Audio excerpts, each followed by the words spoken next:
Warning, this video contains strong language and offensive content. If you like those things, cool. But if you're a bitch ass nigga and you don't like those things, you might not like this video. But for the ones that do, enjoy this video.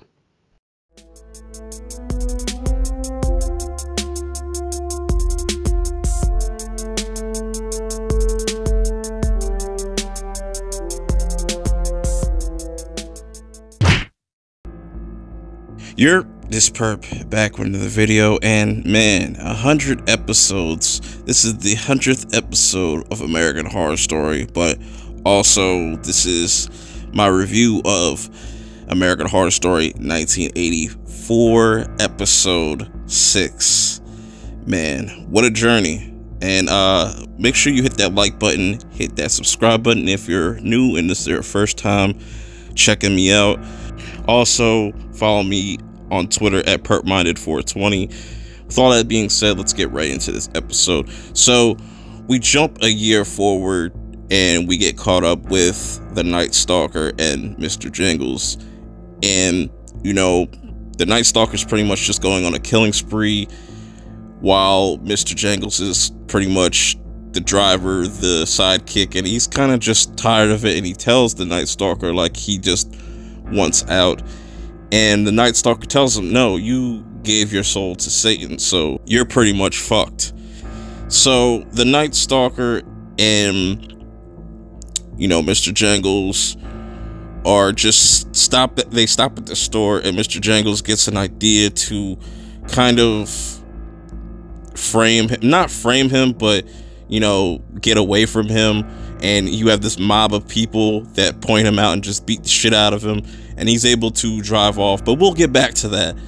So we fast forward to 1989, and now this is what, 5 years after the Redwood massacre and whatnot, like the killings there, and we see Brooke and Xavier becoming more close, and they're just going around killing tourists. And so this is very fascinating to me because, like she said in the previous episode, we could become gods. So they're taking this killing thing to another level and just having fun with it. We follow up with, you know, where Margaret is, and she is pretty much the star of the Life of the Rich and Famous, and she is pretty much buying all these weird, creepy houses. They even mentioned Briarcliff, which was really dope, so there's a connection to season 2.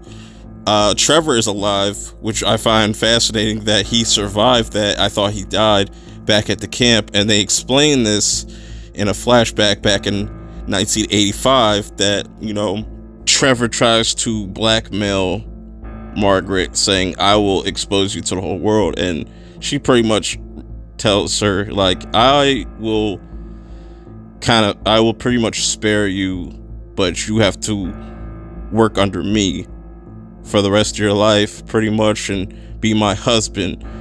And I find that very interesting, and I just wonder how this is all going to play out.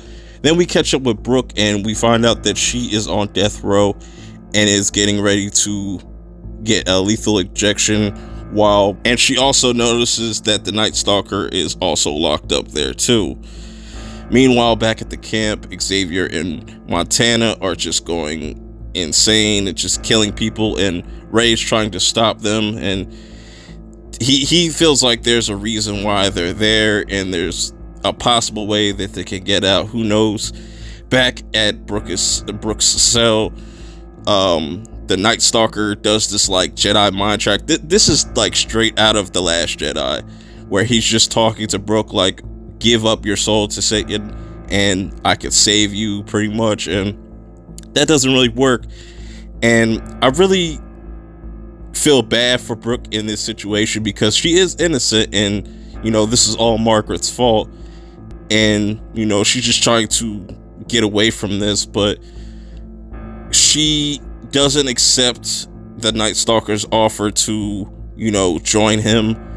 That would have been really interesting, an interesting turn for her, but I don't think she's all the way gone yet.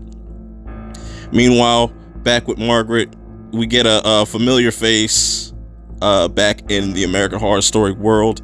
So her business is doing well, but she's becoming obsessed with grabbing these certain properties, and its deals are falling through. But then she finds out that there's been murders at Camp Redwood, and she uses this to her advantage to, you know, pretty much make more money. And she makes note of this, that, you know, murder sells. And you just see such a drastic change in her character from when you first saw her, that, you know, her surviving these 2 massacres and, you know, getting people to take the fall is starting to somewhat catch up to her. I think it's going to catch up to her.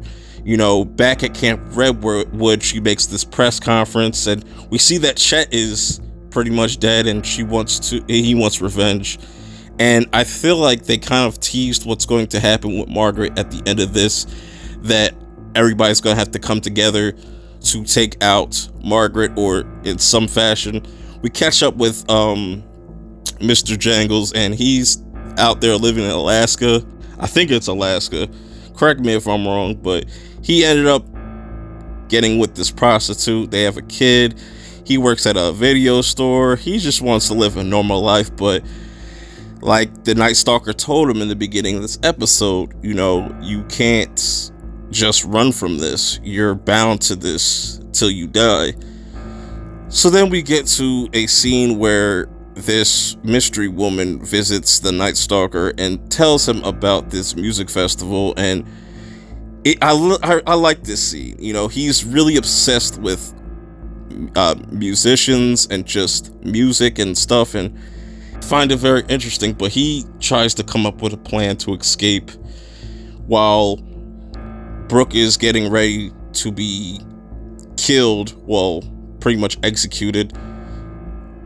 She gives this dope ass speech telling, you know, Margaret that you're going to burn for this.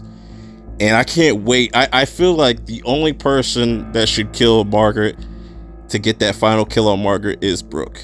Let me know what you feel about that in the comments below. But, you know, but before she gets put down, the Night Stalker is able to escape. He asks Satan, or whoever he's talking to, you know, to make him immortal, and promises to murder as many people as possible. And, you know, this guard gets possessed, and that's the way he's able to escape. But then we get back to Mr. Jangles. He's at this video store, and this customer is telling him that you got me the wrong movies. And he kind of just tells her, like, you don't need to be watching horror movies. It's got too much violence and whatnot.